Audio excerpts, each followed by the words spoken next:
Hello, my name is Victoria. Welcome to my channel Vintage Jewelry Collecting, and today I want to show you vintage jewelry that I found in charity shops in England, in the town where I live. I will start probably with these clip-on earrings. They are gold tone, sort of this matte golden surface, and they have these pyramidal rhinestone structures. Very cute. They look really quality, and that's how they look at the back. And that's the first time when I see this kind of structures in clip-on earrings. They are marked FAC. There is another marking here saying Butler. And at first I thought maybe they're linked to the company Butler & Wilson, which I know. It's an English company that still exists. There are vintage jewelry from Butler & Wilson. But no, I had to look, and this is a separate company. So this is a Canadian company that was founded by the Butler family in 1988. So they started with like handmade jewelry, and then they, the company grew. And this trademark, so the name that they used was Butler Gem Fifth Avenue Collection. So it was registered in 88, and they only existed for about 10 years until 98.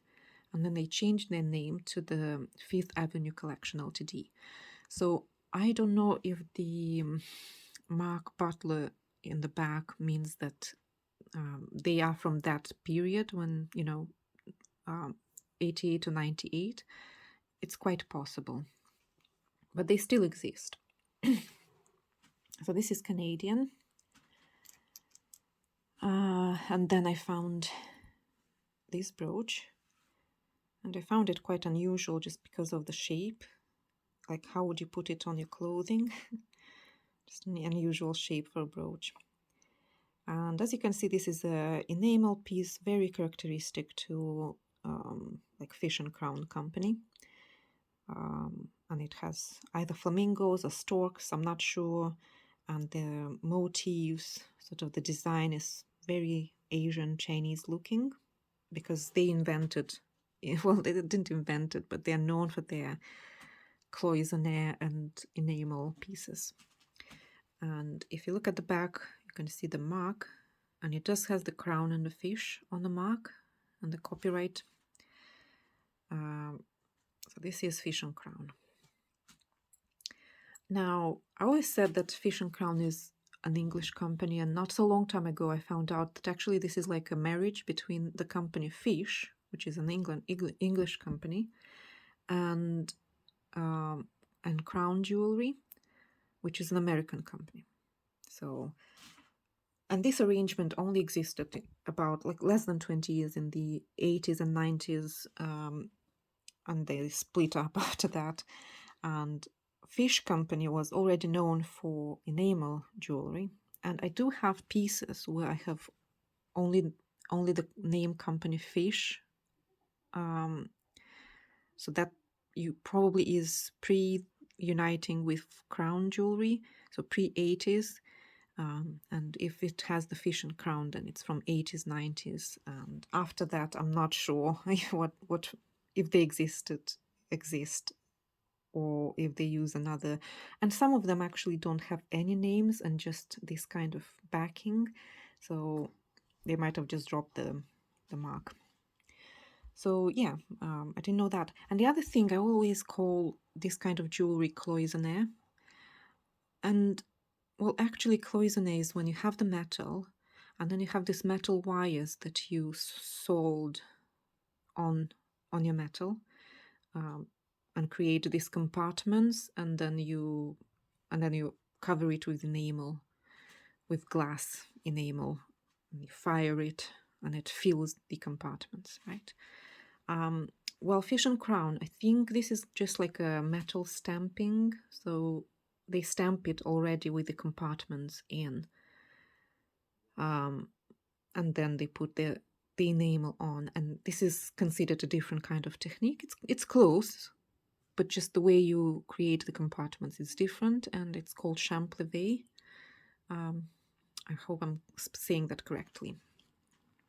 So I think technically it's not cloisonné, it's champleve jewelry. But I don't know if, if anyone gives how it's called. It's enamel. Right, what did I bought? Then I bought this bracelet, which is a big on me. Looks very like quite brutalist, isn't it? And I do think it's vintage. Had a bit of it's sort of gold tone, but it's a very yellow coppery gold. And I don't know if it doesn't look like, it looks like that's how it is, like the actual color, rather than it being worn off. And I liked how it closes, so I've never seen jewelry that closes. Like, it's very, by the way, it's very difficult to open, so I might just drop the opening. It opens like a box, but it's just really, really hard for some reason.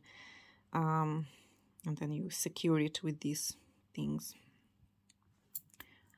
What else did I bought? I bought this pin, stick pin, with the flower, lily or tulip, I'm not sure. And this is not glass, this is plastic, like acrylic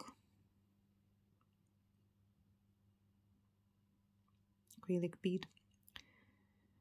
And but it looks okay. It doesn't look very worn, I just need to buy a cover. And then I bought this brooch,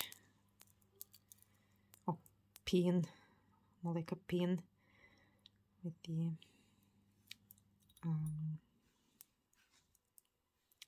with this like safety pin, and it has like natural stones that looks like agate and carnelian. I'm not sure about this one. Is it like serpentine?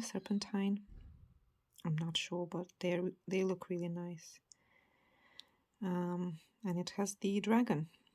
And at the moment I'm reading Game of Thrones book. Now, I have started watching the TV show some time ago, and I just didn't, I maybe liked the first few episodes, maybe the first 2-3 seasons, and then I just dropped it off. I just didn't follow it very well, and it was very dark. I watched it on the computer, so I couldn't see half of it. And then, so I heard the ending is very disappointing and the quality has dropped season to season. So, but I do like the books. I do like the books. So I'm happy to have it. And, maybe I'll be to a reenactment someday. Cosplaying, who knows. But yeah. And then I bought this necklace. It's quite long, so I'm not gonna spread it. But it has these glass pearls, and I do like how they sheen.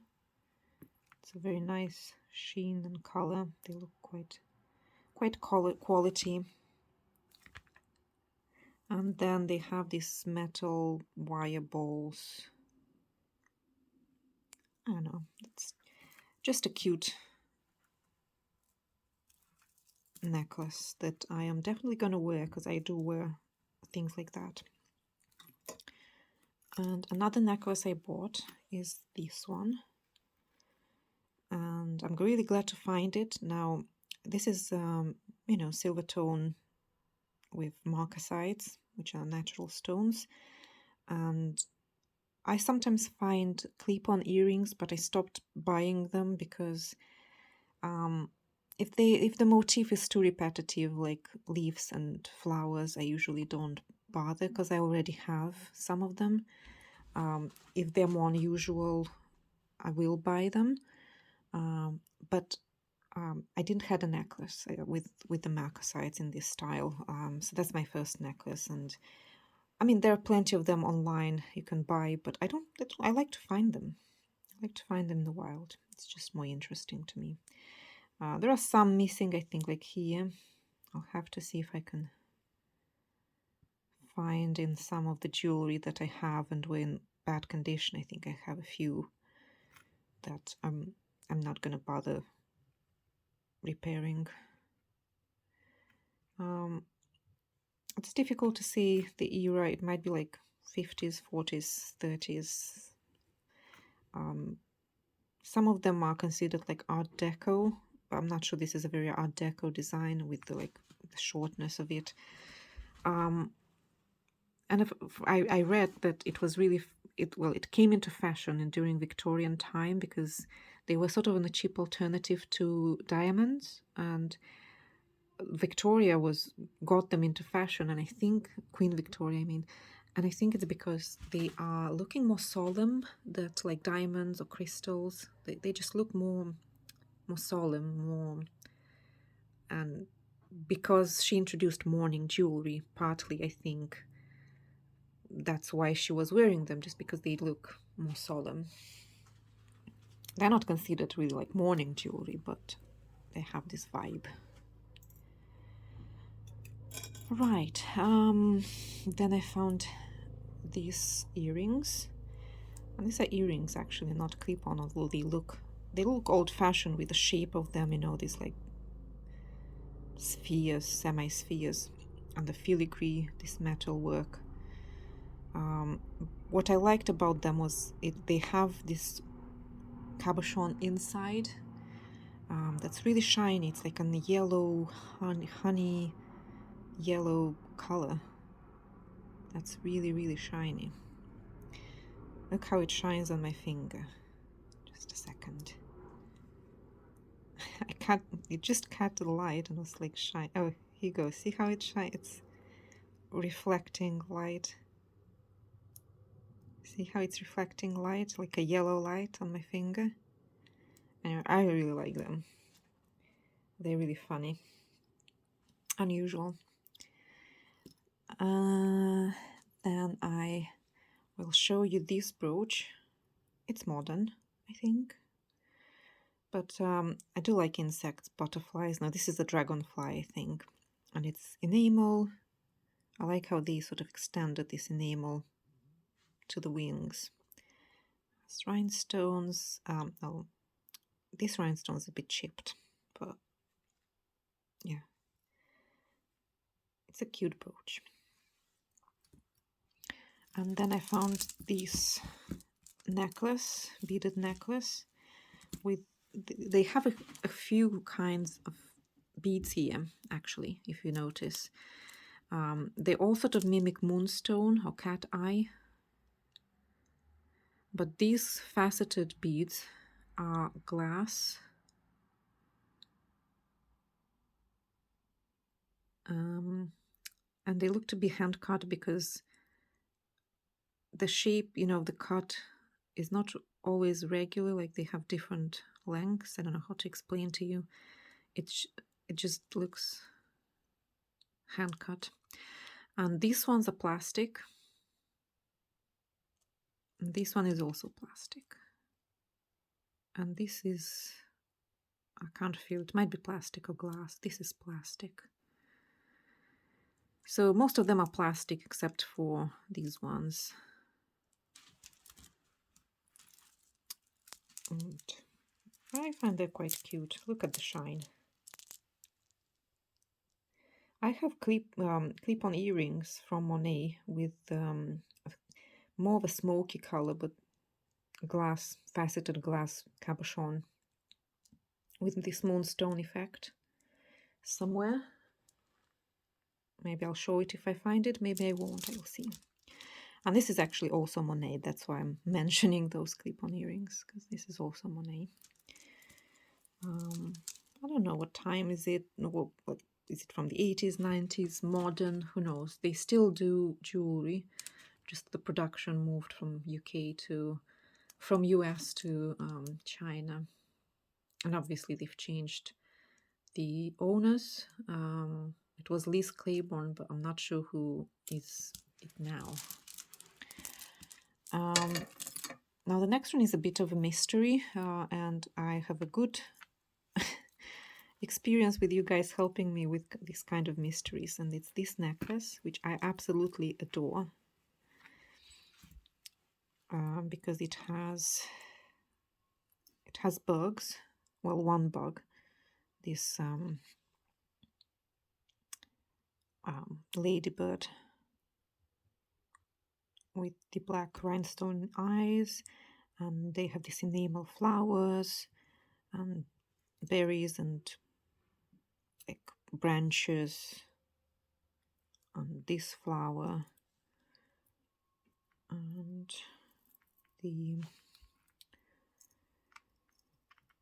then it has this cabochon that might be plastic, but it's meant to imitate like this green amber. So it's imitating amber.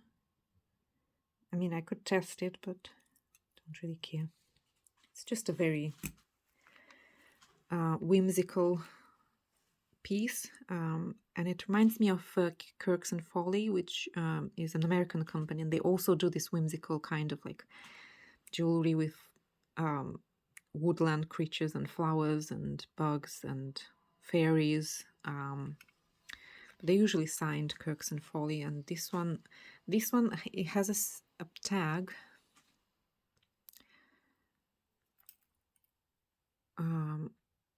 It does show us something. Maybe I'll put a photo that's a bit more clear than that. But I did not find the meaning of like who makes this jewelry. I mean, it might be a company, unnamed company in China. That's quite possible, but it's just so cute. I'm definitely gonna wear them all. It's not my style, but I will try to find an occasion to just wear it.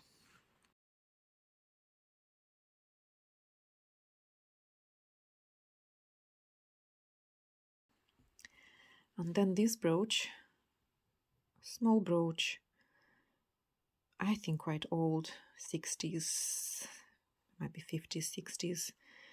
And it has the Aurora Borealis with like a pinky golden tone, and it has the opaline glass cabochon that I absolutely love. And one thing I adore about, well, it's a very nice piece. It's very cute. It's shiny. It's the color. I don't know. It's just beautiful. But my grandmother had a brooch just like that. Just the shape was, I think, was round. And I don't know what happened to it, but when I saw it, it immediately reminded me of my grandma. I don't remember her actually wearing it, but I did like to go through her jewelry when I was smaller.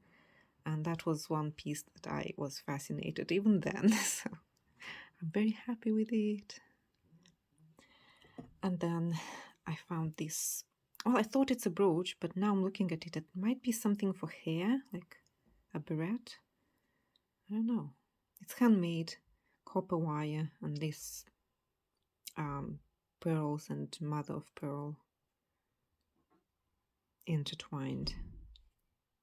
Yeah, it looks like something in the hair more than a brooch. Although it's a bit sharpish on the ends. Don't know. Did I? Yeah, forgot to show this.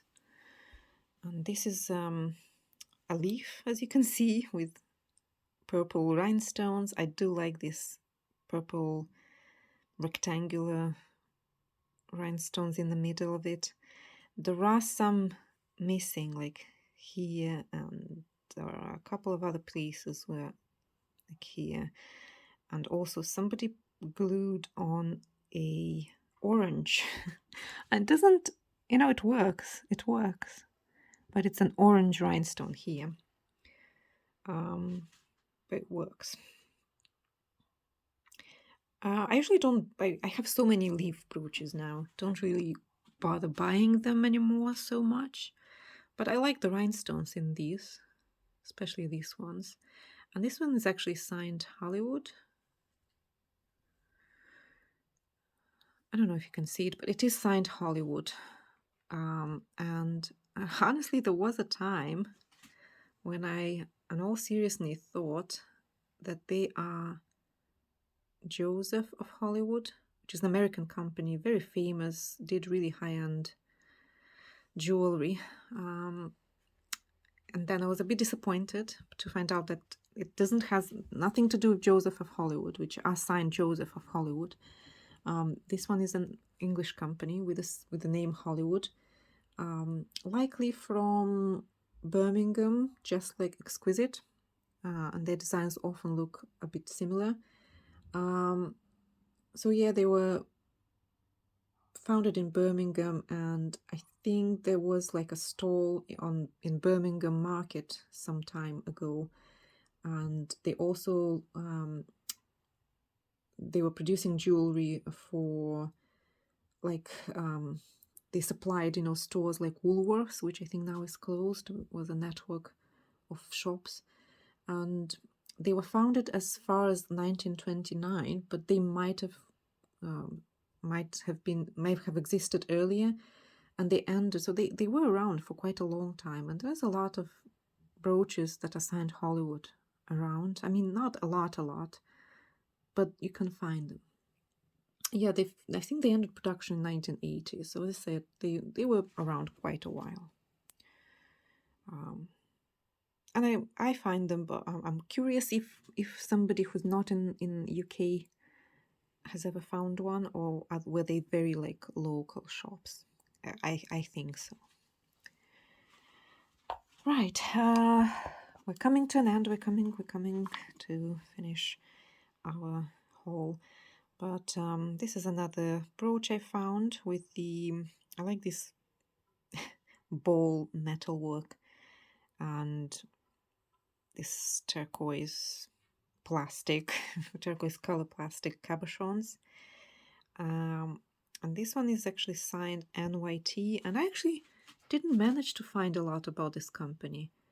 It sounds like New York Times, but I know it's not New York Times because is it like a magazine? Newspaper? But I found a few of the brooches, NYT brooches online, and they all look like that. They all like silver color ball structures with the turquoise color cabochons, and they remind me of like native Indian American native jewelry. But yeah, I haven't found a lot about the company. And then these two earrings, yeah, they're screwback earrings that look a bit like angels, don't they?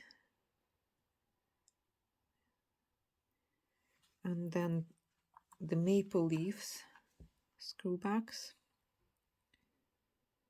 and they are not signed, but all that I found, all that I'm showing you was bought in 2 free shops, and I didn't remember at the time from which shop I bought, but because there were a couple of Canadian brands and then the Canadian leaves, so I presume somebody lived in Canada for a while or have been there on vacation some time ago, bought all this jewelry and brought them home, and now decided to donate them because maybe they don't like vintage jewelry anymore. I like it, so I bought it all. Yeah, I think this is all that I bought, and really thank you for your attention. Thank you for your likes and subscriptions, and we'll see you next video.